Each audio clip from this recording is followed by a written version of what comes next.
Crisis. Get all the moms in your life something special, you hear? Yes, dear. Thank you.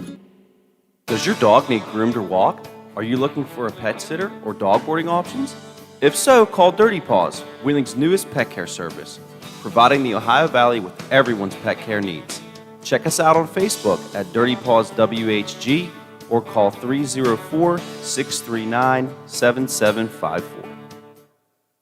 Millions plan for retirement online. Estimate your future benefits, apply for retirement, and manage your benefits all from the comfort of your home. And give yourself the freedom to do what you want offline. Social Security's online services help put you in control with secure access to your information anytime, anywhere, allowing you to spend more time with family, friends, or simply just enjoying the day. Social Security, securing today and tomorrow. See what you can do online at socialsecurity.gov.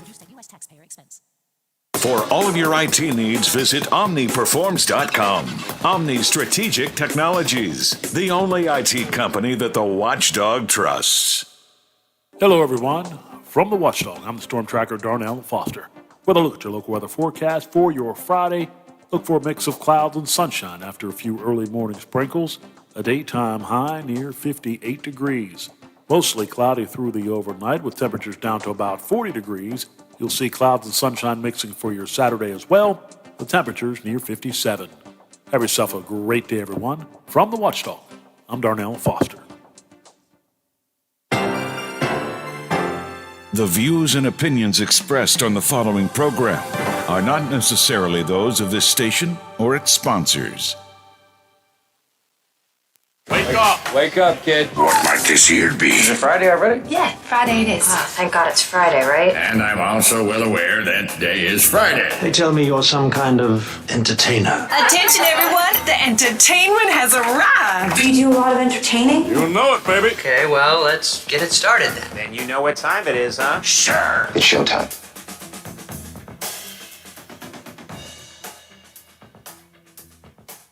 Something to think about, something to laugh about, and something to talk about every day. This is the Watchdog Morning Show with Howard Monroe. Brought to you in part by Wheeling Hospital. 43 degrees at the Wheeling, Ohio County Airport. Has not budged a bit all morning long. 43 and rainy here at my home studios and at the Robinson Auto Group Studios downtown Wheeling in the heart of the Ohio Valley. Kind of a verstunk day today. We're going to see rain showers this morning, scattered throughout the morning.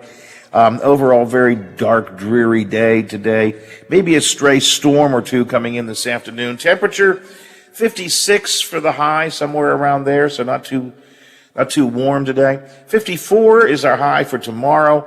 Going to continue with the cloudy skies and some rain, at least in the morning. Might see some peaks of sunshine during the day tomorrow. And your Mother's Day, unfortunately, on Sunday, another very verstunk day, going to be dreary and dark and rainy all day long. Stray storm or two mixed in with the showers throughout the day. Temperatures on Mother's Day maxing out in the mid-50s, so it's not going to be a great weather day. You need to make Mom's Day happy inside somehow, some way. 9/11 here on the Watchdog Morning Show. I give you a chance to offer some thoughts on any subject at all you'd like to on our text line, 304-214-1600, 304-214-1600. As we start our weekly Friday roundtable, newspaper editor John McCabe and I kicking around the Ohio Valley news of the week and, I don't know, other matters as well. Good morning, John. Hey, good morning, Howard. How are you? You have something special for the mother of your children this, are you all prepared for Mother's Day? Mother's Day. Is that this weekend? Well, it's good to know I'm not alone in my. It's good to know I'm not alone in my.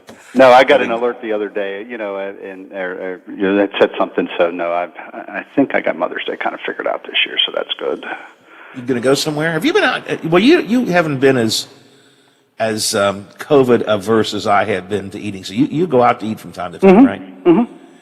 You gonna go out for Mother's Day? Anything special? Probably not for Mother's Day. No. We go out regularly enough. We probably won't go out for Mother's Day.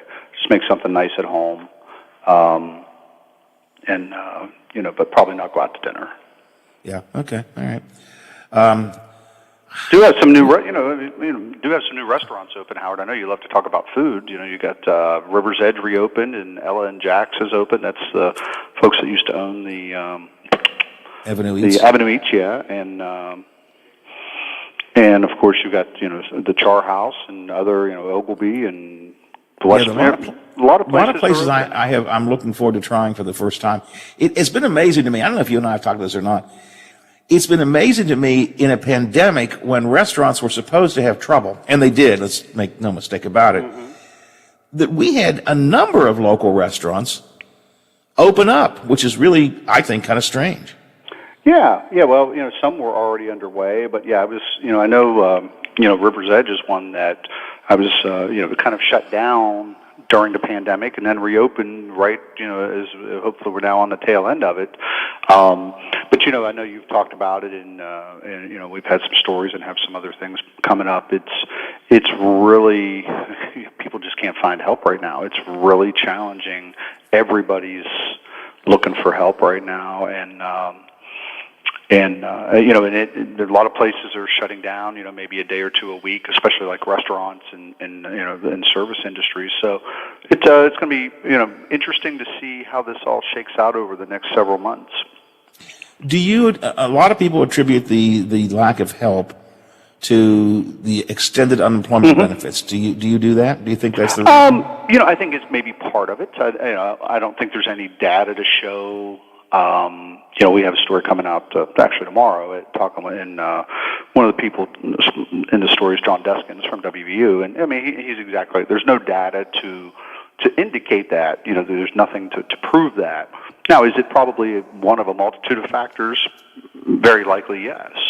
But I'm not one to sit here and just blanket throw that out there and say, well, if they would cut off that extra unemployment, then people would go back to work. I mean, the unemployment rate right now is pretty low around here and in other places. So if the unemployment rate is at least an accurate reflection of those who are collecting unemployment, and it's just not a number of people who are totally off the rolls after not working for say a year or whatever, then I think we just it's a tight labor market right now.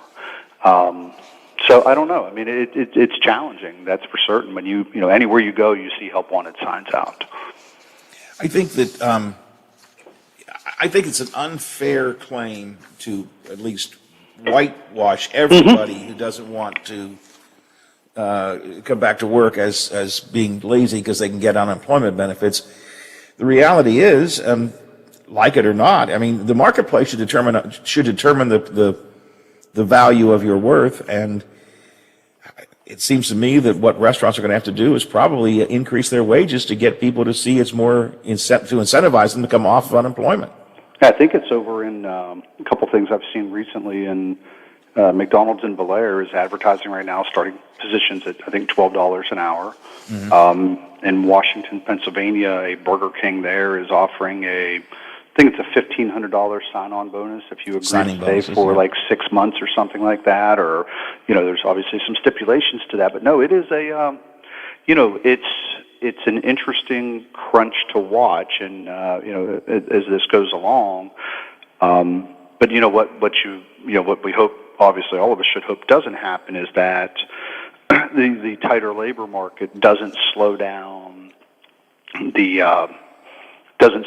recovery, because people have a lot of money right now. That people have gotten a lot of money from the government and from these relief bills. And they are, if you go out, and I just went out last Friday, the place was packed, and people are, happy to be out spending money.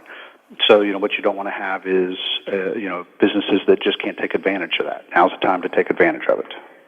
A couple of my kids are doing some home construction work, and they've been trying to find contractor to come help do some of the work. Good luck.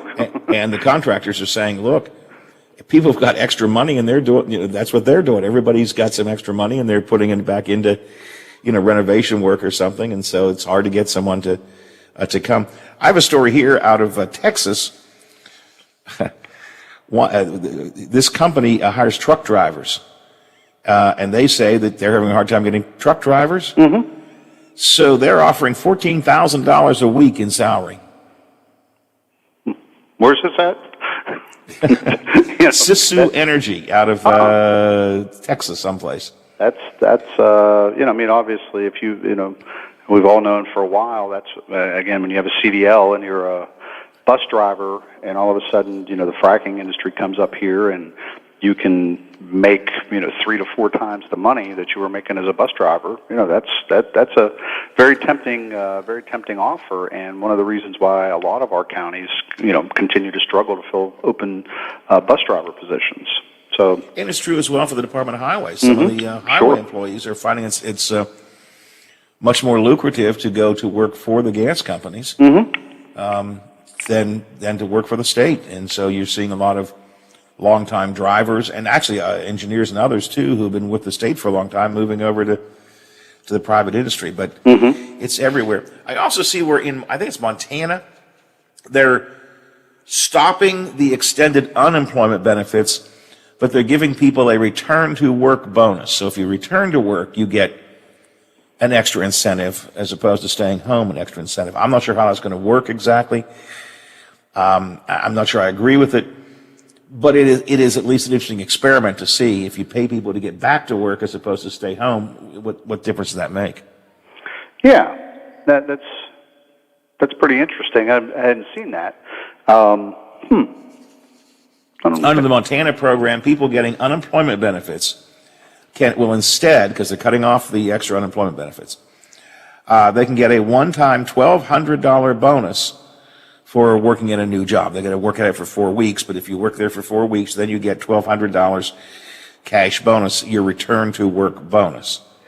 They're not cutting off unemployment benefits, traditional, only the extended unemployment benefits. So it's an interesting experiment. I'll be curious to see how it plays out. But I do, from just personally, I think you're right. Restaurants in particular are having a very difficult time. And the truth of the matter is, restaurants pay a less than minimum wage to many of their employees, and so it becomes difficult for people to decide if they can afford to go back and hopefully get enough tips to make up the difference. Although I think the American public is probably has been pretty generous with tipping during the pandemic, and probably will be as we move on too. Yeah, I think so. I think that I think that's a really good, and fair statement. People have been if you go out, people have been overly generous with their tips this year. So, which is good, Yeah, I started when the pandemic first started. I began ordering out a lot for delivery. I didn't tip as well because in my mind I was saying, well, I'm not sitting there. They're not bringing me my water and they're not bringing me refilling my drink and asking me how I'm doing and so on. But then shortly thereafter, I got thinking about these essential employees, as we call them, who are working and are trying their best to keep the businesses alive. And I've dramatically increased my tipping to. And that's one that I always, you make a good point. It's one I always struggle with is tipping on takeout. I typically don't, simply because I'm the one, all I'm doing is going and picking up food. Nobody's really doing any work. I've got to drive there, pick it up. A lot of people do, and I feel like you try to get, almost gilded into tipping on takeout. So that's one I always struggle with, though, because again, when I worked in college, I worked at a nice restaurant, and nobody tipped on takeout. It just was, nobody tipped on takeout. That wasn't how it worked. So I don't know. I know you've talked about it before, and I don't believe you tip on takeout, correct? No, generally not. Yeah. The only time if I'm picking something up, if they have a tip jar right there in front of me, and if I have some change, I might put the change in the tip jar. But no, philosophically, I don't tip for takeout. I'm not sure that I'm right about that. But no, I tend not to. Delivery, I do. Yeah. Obviously, there. I tip. Well, I'm not even sure. You say yes, obviously, but actually, I think the delivery service pays them. But I still tip I still tip on delivery. So do I. I mean, if someone's bringing food to your house, I mean, I think it's generally a good idea. And we did a takeout all one time early on with I can't remember which, if it was DoorDash or whatever, and ordered something from Mundo's and didn't even realize that we forgot something, or they forgot something at the restaurant, and it wasn't a big deal. But I tipped the guy, pretty well, and sure enough, like half an hour later, there's a knock at the door, and he's back and said, "Oh, I realized after I left that I forgot, so I ran back down and picked these up." And so if I hadn't tipped him, he might not have been quite as apt to want to do that. Oh yeah, well, and that's, I mean, when they go above and beyond, that's true of any service. If they go above and beyond, I tip, and I tip even better. All right, John, let me do the quick break here. Sure. One of our perpetual stories we've been talking about is the Ohio County Development Authority. They had another little contentious meeting, I guess, this week. We'll talk about that a tad and see what else is happening in the Ohio Valley News Week in Review when Mr. McCabe and I continue our Friday roundtable in just a minute. 9:23, 23 after the hour, and 43 degrees. There's variety shows, and then there's, my variety show.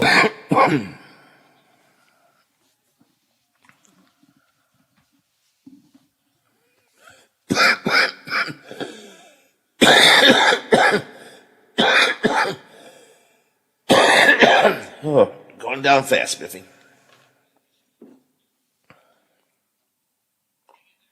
If I can just make it a 10.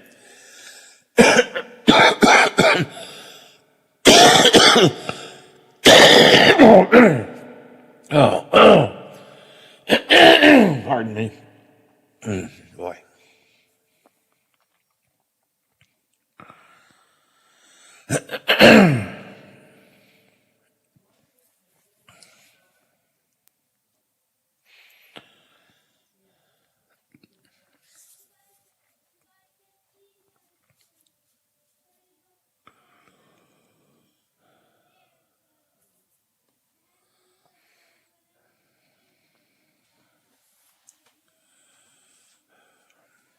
Jim Robinson at the Highlands, home of lifetime powertrain protection. Now, during the Jim Robinson Ford Lincoln Toyota Pre-Owned Super Sale, select from over 80 vehicles in stock starting under $5,000. Most are local trades, many with one owner. Hurry to Jim Robinson at the Highlands, home of lifetime powertrain protection. A serious injury from an accident can be just the start of your worries. What if you cannot return to work? How do you take care of your family if you're disabled? At Gelner Law Offices, we represent seriously injured people and understand their problem. We know how to get you fair compensation. We will work hard to make sure you get the money you deserve for your losses. Don't go it alone. If you're hurt in an accident, call us at 304-242-2900 or visit us at gelnerlaw.com. We'd like to help. Sherrard, the watchdog, is protecting your yard. Join Howard Monroe, Hoppy Kercheval, Bill DeFabio, and Big Rick for the best live and local talk in the Upper Ohio Valley and beyond. Sherrard trusts the watchdog. Here's a look at the Ohio Valley local news week in review with newspaper editor John McCabe and Howard Monroe.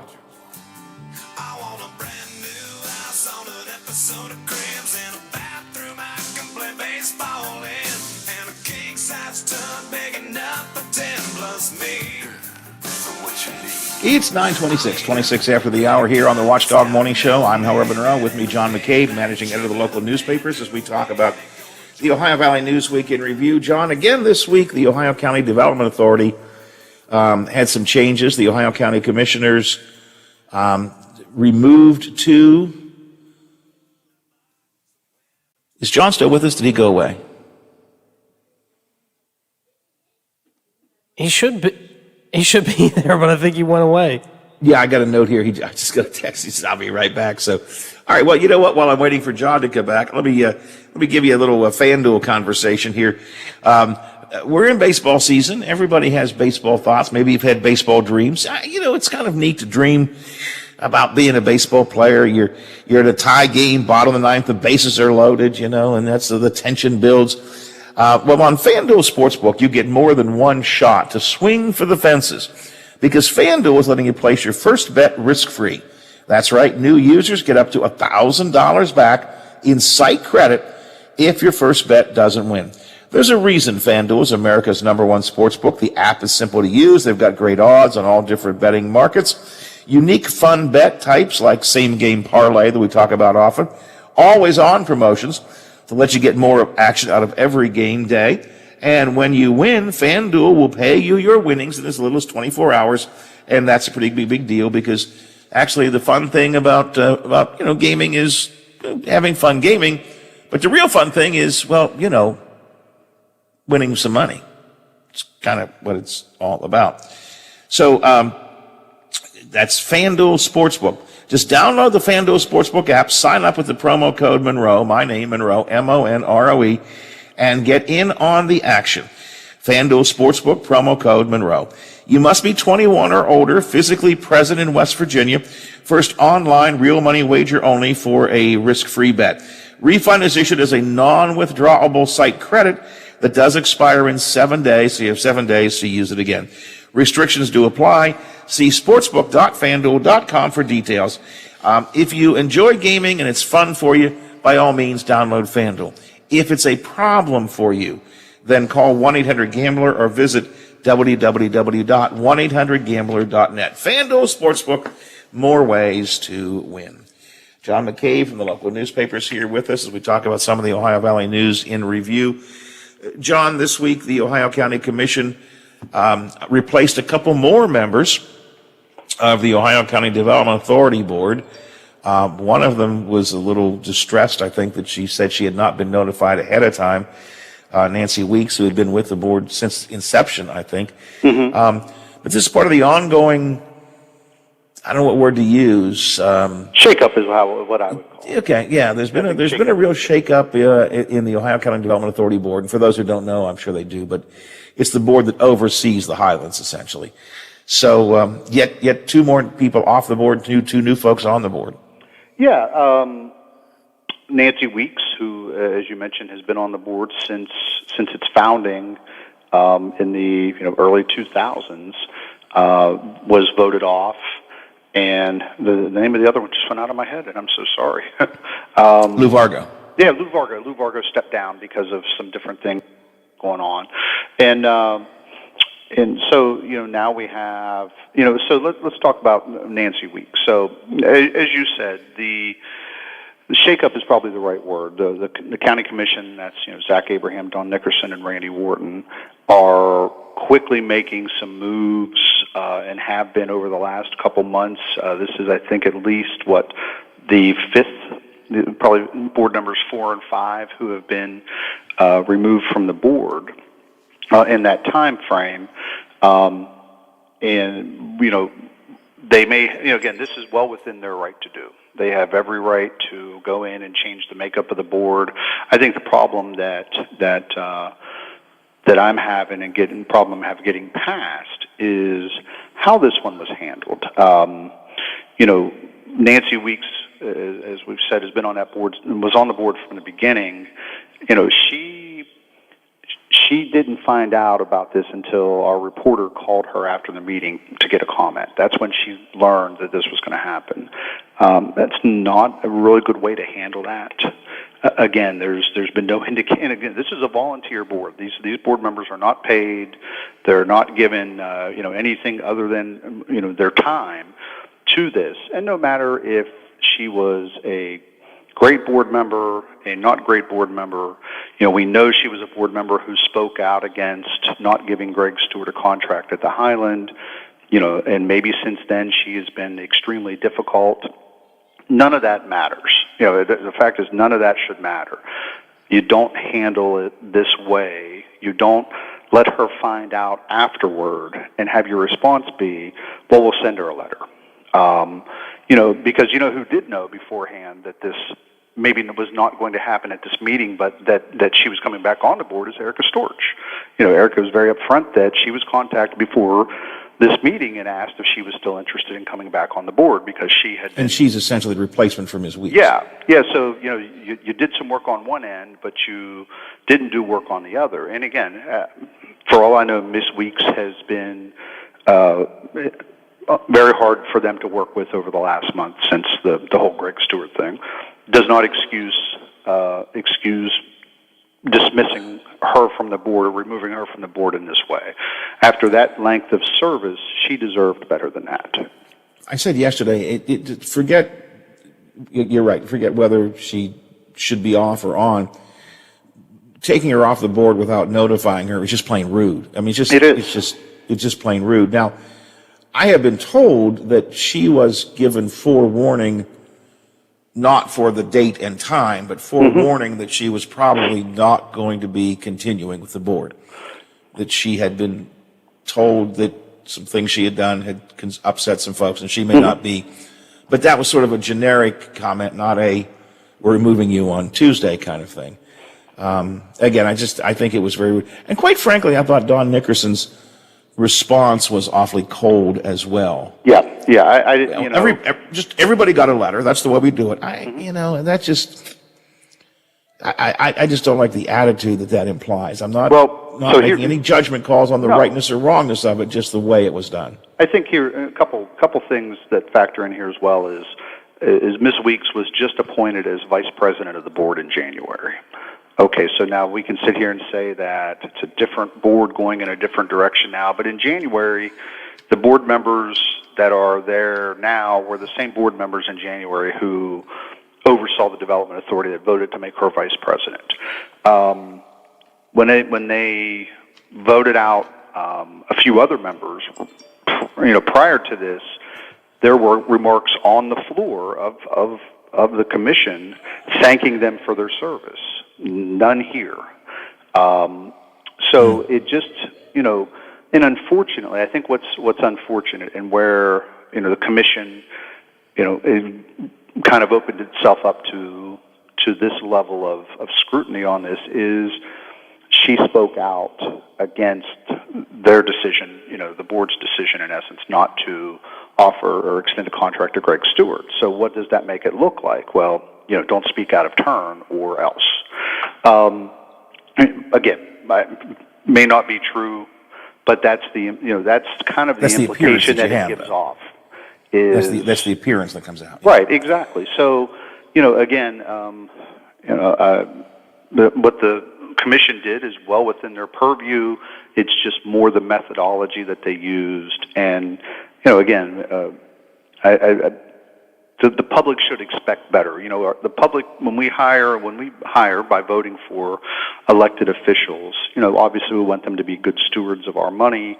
We want them, especially nowadays, to foster development and new opportunities for our region, and but we also want them to be respectful toward those who put them in office, and to be professional in all that they do. And so I think that, this gives off the appearance that, again, they're just bashing someone who didn't agree with them, or bashing's not the right word, but just getting her out, and not in, again, I have no problem if they had let her know that, hey, called her during the day and said, we're going to be bringing this up tonight. There's a chance you may not be, your appointment from the board may be revoked. Be perfectly fine with that, but for her not to know that ahead of time is just it just seems like a bad move. And I have no way of knowing whether this was retaliation or not. The appearance seems to be that. I hear that maybe it wasn't for the Greg Stewart comments, but we do know that some of the earlier changes were essentially retaliation. Andy McKenzie was removed, and I forget who was removed at the same time that Andy McKenzie was removed. But there were some behind the scenes machinations that had gone on there that basically they felt that McKenzie was not, I don't know what word I want to use, not playing by he wasn't being a good team player, maybe is the way to phrase it. And so I think he was removed because they felt he needed to go. I don't know if that's the case with Ms. Weeks or not. All of this, though, John, still goes to, it's been a very, very convoluted, confusing 6 months or so with the Ohio County Development Authority. Centerpiece still is the Greg Stewart part of it. You know, Greg wanted to move strictly to be manager of the Highlands, essentially, instead of manager of the Highlands and county administrator. Looked like that was going to happen. He was going to be an employee. Then there was this whole issue about a contract that came up. It was replaced without the president of the board, Randy Wharton, knowing at one point. They didn't decide to take a vote. Then they eventually put it on hold. And then they had an executive meeting, which they had to reverse themselves on. And then suddenly Greg Stewart, the whole Greg Stewart thing is just dropped. So, I mean, I'm not sure what I'm asking or what I think ought to be done, but it's just been a very complicated time for the Ohio County Development Authority. Yeah, and you know, hopefully this will be, you know, maybe this will lead to a smoother road ahead. You know, again, you know, and maybe there were things going on the board that, you know, obviously they can't talk about publicly, and they're just, you know, getting the board to where they think it needs to be. And, you know, they've publicly stated that they want it to be more representative of the county, more representative, and have more expertise on the board, you know, from throughout the county that can help the Highlands and other developments move forward. But again, you know, there's a better way to do what happened on Tuesday. There's a better way to handle that. And I think that's what is, you know, probably most disconcerting is, you know, just the way it was handled. All right, let me take a break, John. We'll come back and talk about a few other issues happening here in the Friendly City as the Ohio Valley News Week in Review continues. It's 9:40 already, 20 till the hour on the Watchdog Morning Show. The Metro News Update is brought to you by Thomas Auto Centers, Mall Road, St. Clairsville. Get the best deal at Thomas Auto Centers. West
only network dedicated to local community-driven talk radio.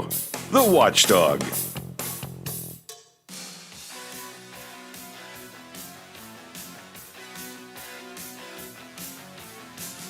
From the West Virginia Broadcasting Hall of Fame, directly to you. This is the Watchdog Morning Show with Howard Monroe, brought to you in part by Wheeling Hospital. 18 till the hour, 43 degrees at the Wheeling, Ohio County Airport here at my home studios and at the Robinson Auto Group Studios downtown Wheeling in the heart of the Ohio Valley. Should take a minute here to mention Brother Biff. Today is a Friday. You know what that means. Donnie G. Dancing with Dr. G, the Donnie Gilbert radio show coming up today live at noon on WVLY, AM 1370, FM 97.7. And once again today, Donnie back from vacation. He is going to be at the Highlands at Quaker Steak and Lube, a whole variety of guests talking about music and the animal shelter, and they're going to play some music and the NFL draft and a great deal more, all coming up today on the Donnie Gilbert radio show, Dancing with Dr. G, today from noon until 2, AM 1370 and FM 97.7, the WVOY side of the Watchdog Network. We're doing the Ohio Valley News Week in Review, our Friday roundtable. John McCabe is with me. John, this week the city of Wheeling learned who their next fire chief is going to be. Yeah, how much more appropriate can the name Blazier be to be a fire chief? Yeah, James Blazier, who's been a longtime Wheeling firefighter, will step in to replace Larry Helms, who is wrapping up his career with the Wheeling Fire Department. Mr. Blazier has 35 years. Whenever he takes office on, I think it's July 1 is when he takes the helm's helm, I suppose we could say. You're really looking for puns here, aren't you? I really am. It's one of those days. The Chief Blazier, because he's the fire chief, is taking the helm from Helms. Okay, I got it. But yeah, I mean, it's a. He's got. Let's put it this way. We talked about this a good bit a few weeks back when former longtime fire chief Cliff Slager passed. Mr. Blazier comes in with huge shoes to fill. When you look at Larry Helms, a really marked career with the Wheeling Fire Department. Prior to him, Steve Johnston. Prior to him, Cliff Slager.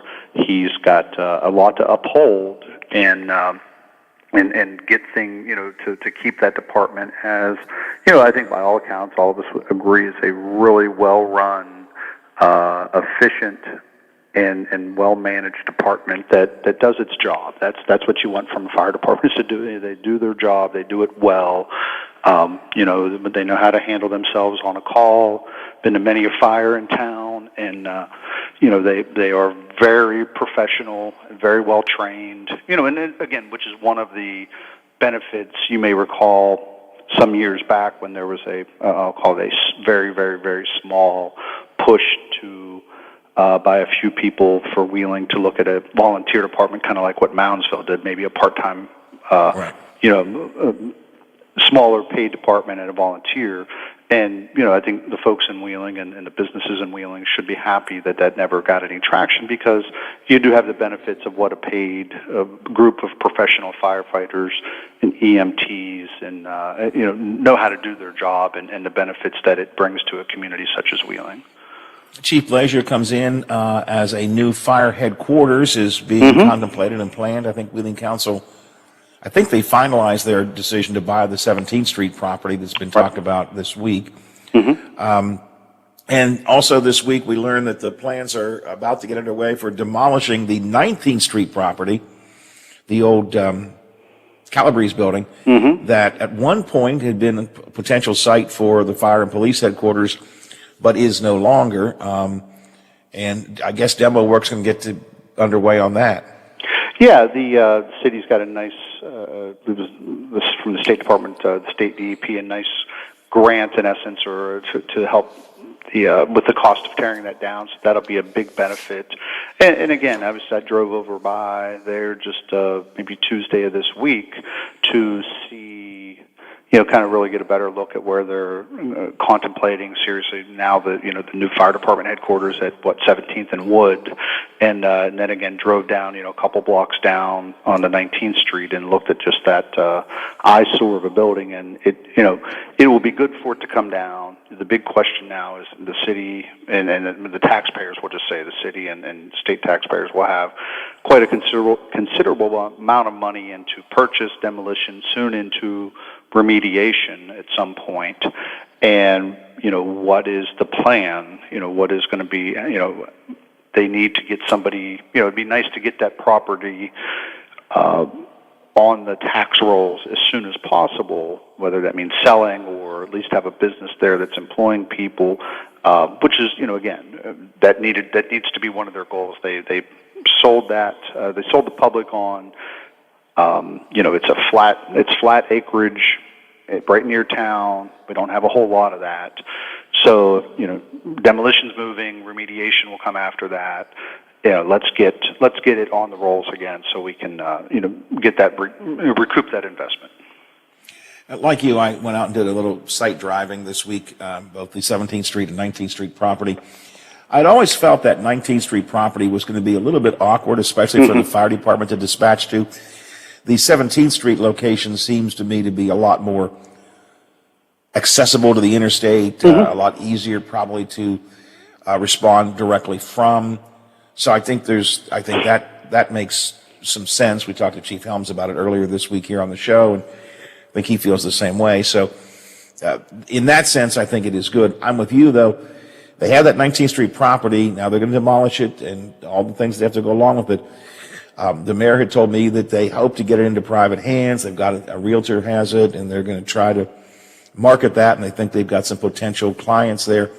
I would like to see that moved pretty quickly, since it was purchased essentially for a public safety building. Exactly, yes.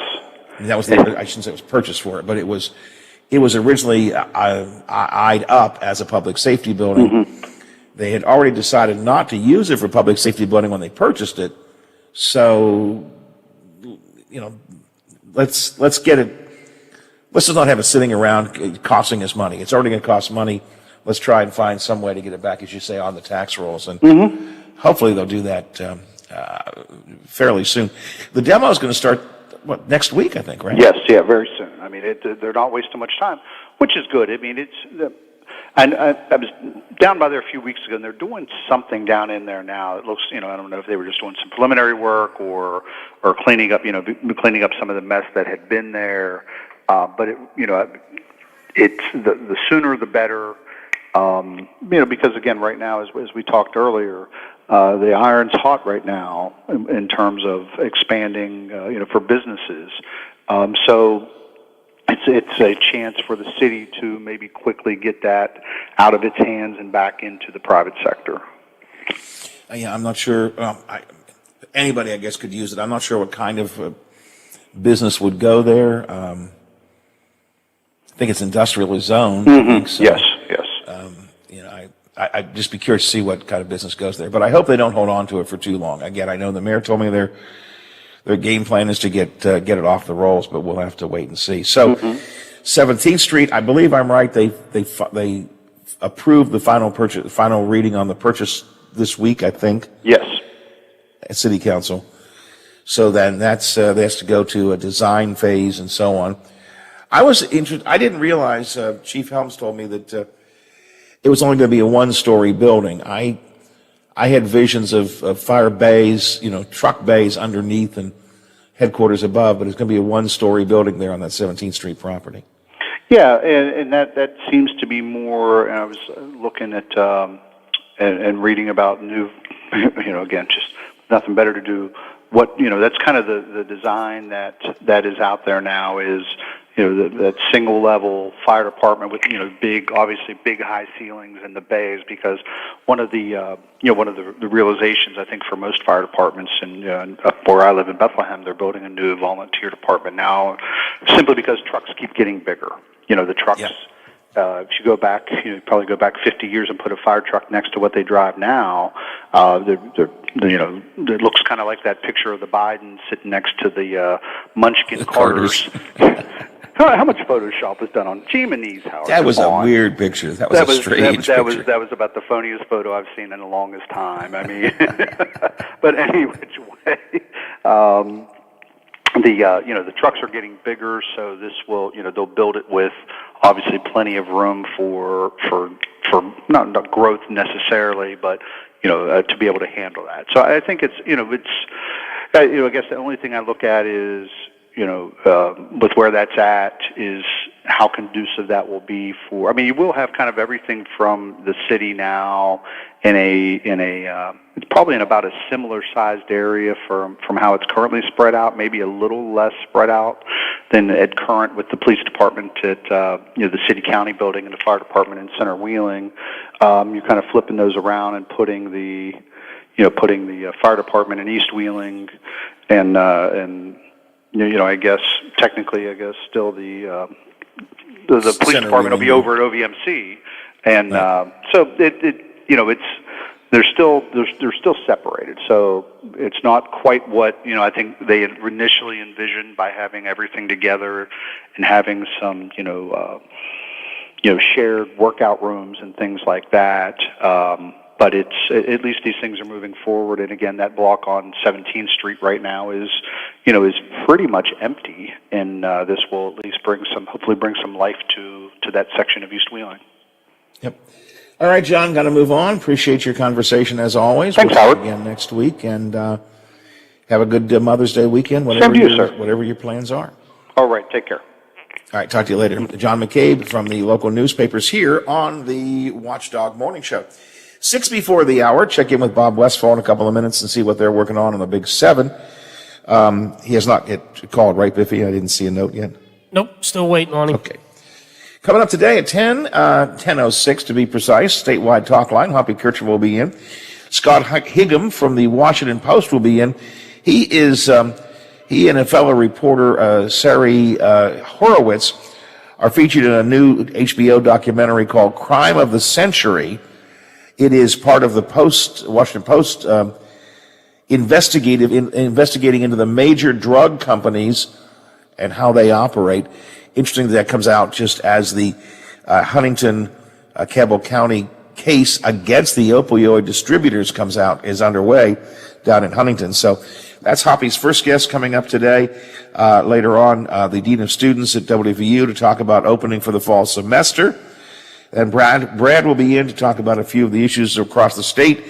And let's see, at the tail end of things, of course, it's steam release. So if you want to call, I guess I heard that we had a lot of local folks checking in on steam release last week. So remember, from 11:30 until 12 every Friday, it is steam release. I can't do my usual steam thing, Biffy, because I still have too much chest congestion. I start to cough if I did it. So, but steam release coming up today, 11:30 until noon, where you can call in and offer any comments you'd like on any issue of the day, even comment on Hoppy Kirchhoff himself. And as always, the host is not allowed to respond. And almost all the time, he doesn't. Every once in a while, he kind of feels a need to say something. But a lot of people locally were calling in last week, so feel free to call in and offer your thoughts as well. And sometimes people offer an opinion or two on me as well. All right, well, I guess we're going to wrap things up here, Biffy. Let's see. What do mothers want to do for Mother's Day? 41% say they want to celebrate in person with their kids. Okay, makes sense. How about just relax? Yeah, just relax is, I think, the biggest thing. Just, I don't say leave me alone, but say hello, let me know you care, and just don't ask me to cook. I think that's probably it. Let's see. 2,000 mothers ask, which of the following would you like to receive as a Mother's Day gift? 43% said a card. 36% said flowers. 33% said a special experience with my family. Going on a hike, going to the beach. What mother's that? What mother wants to go on a hike or go to the beach? I don't know. 26% say are you going on a hike with your mom, Biffy, by any chance? You going to the beach with your mom for this weekend? The only hike I'm doing is getting up to her house. That's about it. There you go. That's 26% of the moms say they like a keepsake gift, a charm with a picture of the kids in it or something like that. 24% said they'd like to get chocolate. Okay, I like that. 23% would like a certificate for a massage or spa. 21% would like to get jewelry. And 19% just give me a day to myself and let somebody else do all the work. I like that. Then trailing off on this, what would you like to receive as a Mother's Day gift? Food items, books, clothing, wine, beer, and liquor. Well, for certain moms, I guess that works. Breakfast in bed, and electronics. That's the only one that seems completely out of place. I never think of electronics as a mom's gift, A dad's gift, yeah. Yeah. But that's, hey, I got a new iPad. Wow. That does not strike me as a Mother's Day gift, but there you go. So that's it. All right, my friends, that's it. I got to say sayonara, see you, bye-bye, farewell. I got to go. I got to get out of here. Kirchhoff's got the comm. Coming up next here on the Watchdog Morning Show.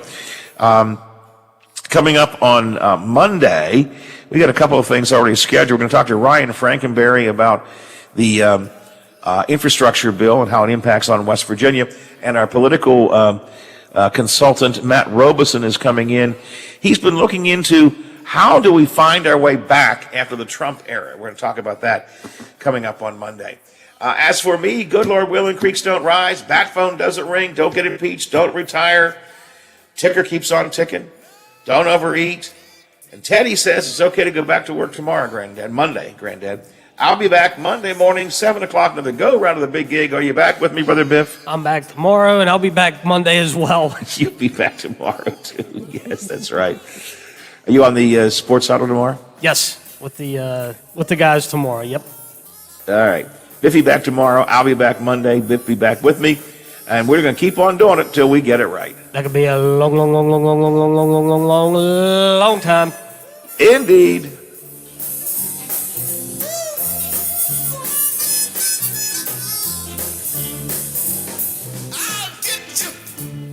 The Watchdog is FM 98.1, AM 1600 WKKX Wheeling, FM 97.7, AM 1370 WVLY Moundsville. The ABC News is brought to you by Thomas Auto Centers, Mall Road, St. Clairsville. Get the best deal at Thomas Auto Centers.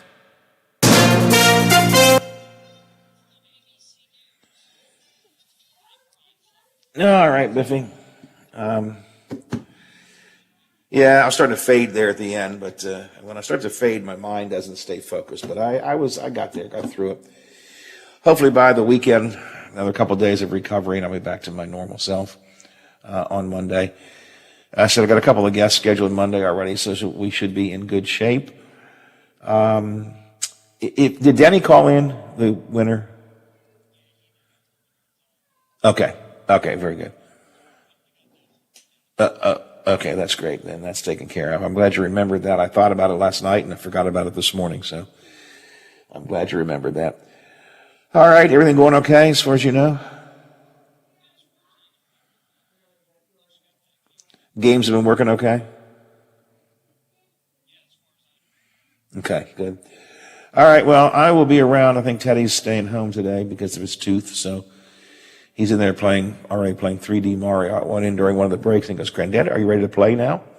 No, just not quite right, not yet, but I'll be in there soon. So I have a feeling I'm going to be playing Mario all day, which is fine. So that's what I'm going to do. And but if you need me, you know what to do. Just give me a call. I should be around.